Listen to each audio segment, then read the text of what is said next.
బెంగళూరులో ఉండే M Chinnaswamy stadium ఇండియాలో క్రికెట్ లవర్స్కి మోస్ట్ లవ్డ్ గ్రౌండ్స్లో ఒకటి. 1969లో కన్స్ట్రక్ట్ చేసిన ఈ స్టేడియం 40,000 కెపాసిటీతో team India matches, IPL matches and test మ్యాచెస్కి బేస్ లాగా మారింది.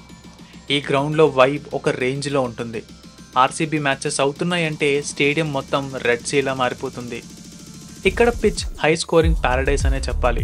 Short boundaries, friendly batting track వల్ల T20 మ్యాచెస్లో 200+ స్కోర్స్ రెగ్యులర్గా కనిపిస్తాయి.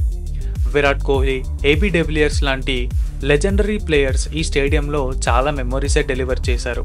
2016లో జరిగిన కోహ్లీ ఏబీ పేర్ 229 రన్స్ పార్ట్నర్షిప్ ఆర్సీబీ ఫ్యాన్స్కి ఎప్పటికీ గుర్తుండిపోతుంది. ఇన్ఫ్రాస్ట్రక్చర్ వైజ్గా చూస్తే ఇండియాలో ఫస్ట్ సోలార్ పవర్డ్ స్టేడియం ఇదే.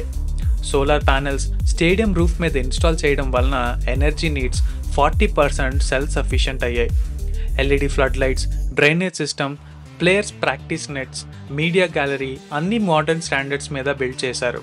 మ్యాచ్ బ్రాడ్కాస్టింగ్కి 30+ కెమెరా సెటప్ చేసి స్పైడర్ క్యామ్స్, స్లోమోస్, డ్రోన్ యాంగిల్స్తో మ్యాచ్ని సినిమాటిక్ లెవెల్కి ఎలివేట్ చేస్తారు. Rain water reuse plants stadium క్యాంపస్లో ఇంప్లిమెంట్ చేశారు. చిన్నస్వామి స్టేడియం సిటీ సెంటర్లో ఉండే ఓన్లీ క్రికెట్ స్టేడియం.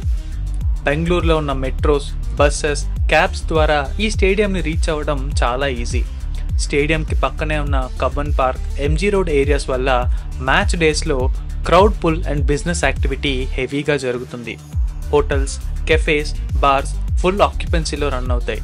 ప్రతి ఒక్క మ్యాచ్ 150 నుంచి 250 crore ఎకనామిక్ యాక్టివిటీని రికార్డ్ చేస్తాదని రిపోర్ట్స్ చెప్తున్నాయి. Chinnaswamy stadium runs, records or red జెర్సీస్కి మాత్రమే పరిమితం కాదు. ఇది బెంగళూరు సిటీకి క్రికెట్ సోల్ అండ్ ఫ్యాన్స్కి ఒక ఎమోషనల్ గ్రౌండ్. ఆర్సీబీ ఫ్యాన్స్ ఇంకా లేట్ ఎందుకమ్మా, కామెంట్స్లో మీ లవ్ని ఎక్స్ప్రెస్ చేయండి.